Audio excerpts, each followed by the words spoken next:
boleh bersedia untuk menghadapi gelombang jangkitan COVID-19 yang baru. Ini bukanlah sesuatu yang untuk menakut-nakutkan rakyat, tetapi lebih kepada langkah pencegahan supaya kita dapat mengawal fasa peralihan ini. Masa kita umumkan fasa peralihan, saya telah menyatakan dengan jelas bahawa gelombang jangkitan akan berlaku. Kes akan ada pasang dan surut, ya. Dan ini adalah pengalaman dengan yang kita lihat di negara-negara lain, di mana mereka juga berdepan dengan gelombang jangkitan dari masa ke semasa. Yang penting adalah kita pastikan keseriusan ataupun severity gelombang itu adalah ringan, dengan kadar kematian, kadar kemasukan ke unit rawatan rapi terkawal ataupun ada pada paras yang rendah. Itu maksudnya kita boleh hidup dengan COVID-19. Jadi tujuan saya menyatakan itu adalah untuk memberi bayangan bahawa saya sebut 2-3 bulan akan datang, tapi saya rasa mungkin gelombang itu akan datang lebih awal lagi berdasarkan kepada ramalan yang kita sedang buat. Hari ini contohnya, esok ya, akan dilaporkan esok lah, tapi saya bagi umumkan awal sikit. Hari ini sebagai contoh, kita laporkan 2,796 kes. Sebelum ini paras kita antara 1,000 hingga 2,000, tapi sejak 2-3 hari ini dah melebihi 2,000, dan hari ini dah 2,700 dah, dan mungkin akan meningkat. Itu satu. Yang keduanya, kes meningkat dengan 2 kluster baru. Semua negeri menunjukkan peningkatan kes dari semalam, ya, kecuali Selangor, Johor, Kedah, Terengganu dan Wilayah Persekutuan menunjukkan sedikit penurunan.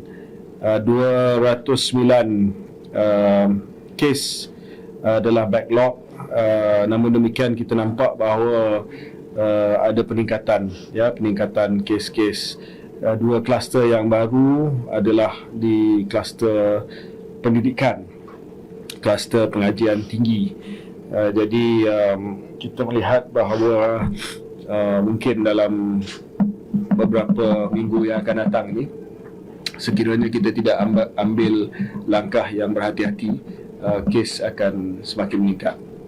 Sebab itu saya harap mereka yang berusia 60 tahun ke atas terutamanya, dan juga mereka yang mengalami masalah kesihatan kronik yang serius, bolehlah dapatkan suntikan dos penggalak yang kedua, yang mana kita dah menawarkan kepada kumpulan-kumpulan tersebut. Ini adalah langkah yang terbaik untuk melindungi warga emas dan juga mereka yang ada serious chronic illness daripada kesan yang terburuk daripada akibat COVID-19. Saya juga mengikuti perkembangan di Singapura. Ini penting sebab apabila kita membuka sempadan dengan Singapura, Singapura dan Malaysia menjadi satu kawasan epidemiologi yang sama, sebab sudah tiada apa-apa halangan untuk pergi masuk. Dan sebagai contoh, tambak Johor ratusan ribu akan keluar masuk setiap hari. Jadi Singapura dan Malaysia ini lebih kurang satu kawasan epidemiologi. Dan sebelum ini pun kita melihat perkembangan di Singapura. Mereka berada 2 hingga 4 minggu hadapan dari segi perkembangan epidemiologi mereka. Dan di Singapura sudah mula meningkat 7,000 kes setiap hari. Semalam saya dimaklumkan oleh Menteri Kesihatan Singapura yang telah menghubungi saya. Dia telah menyatakan bahawa di Singapura kes varian Omicron 5 merupakan 30% daripada kes yang sedia ada. BA4 dan 5 ni keboleh jangkitan dia lagi tinggi berbanding dengan BA2, yang mana BA2 majoriti kes di Malaysia. Jadi besok saya akan dapat maklum balas yang terkini berkenaan dengan pendudukan genom kita supaya kita dapat tahu sejauh mana BA4 dan 5 sudah meningkat, kes-kes BA4 dan 5 dah meningkat, dan saya akan keluarkan kenyataan besoklah berkenaan dengan perkara tersebut. Peningkatan di Singapura adalah disebabkan subvarian BA4 dan 5 Omicron.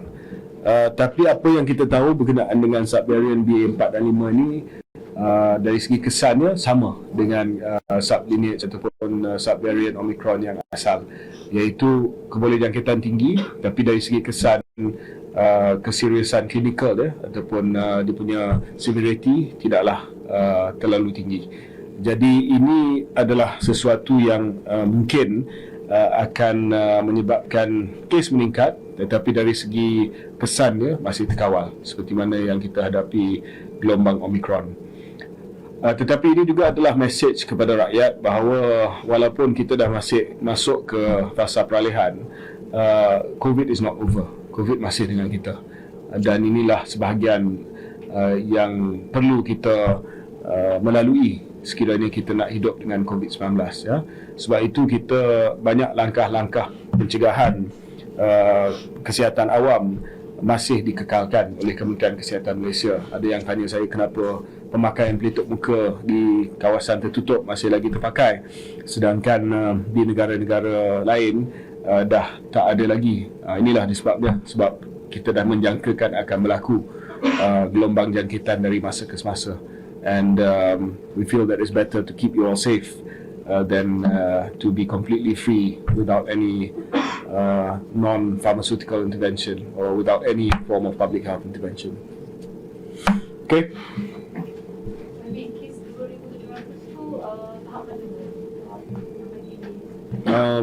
Dia macam biasalah, 99% adalah pada tahap kategori 1, 2, 3. Dia profil jangkitan kita macam itulah. Hanya 1%, kurang daripada 1% adalah kategori 4 dan 5. Sebab itu saya juga menggalakkan supaya mereka yang berusia 60 tahun ke atas ataupun ada serious comorbidity, kalau dia dah ada gejala dan membuat ujian dan didapati positif, mereka boleh ambil ubat untuk COVID, ya, Paxlovid. Kita sediakan di CAC, kita sediakan di klinik kesihatan. Malah saya pun dah membenarkan Paxlovid ini diagihkan ke klinik-klinik swasta ataupun hospital swasta.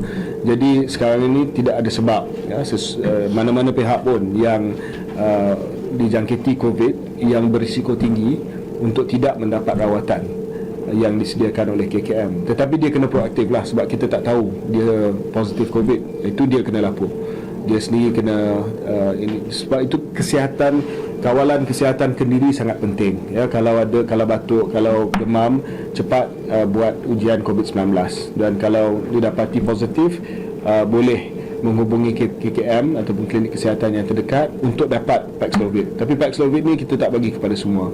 Kalau anda sihat, muda, kita sarankan asingkan diri di rumah saja. Tetapi kalau anda berisiko tinggi, kita akan bagi Paxlovid ni secara percuma di klinik kesihatan KKM ataupun di mana-mana fasiliti yang ada Paxlovid, dan ini akan membantu supaya mereka tak masuk hospital.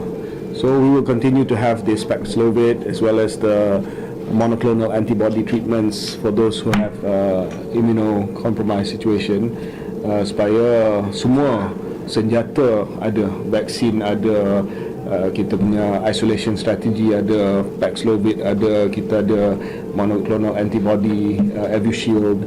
Lepas ni kita akan beli satu lagi treatment yang akan datang yang boleh diguna juga.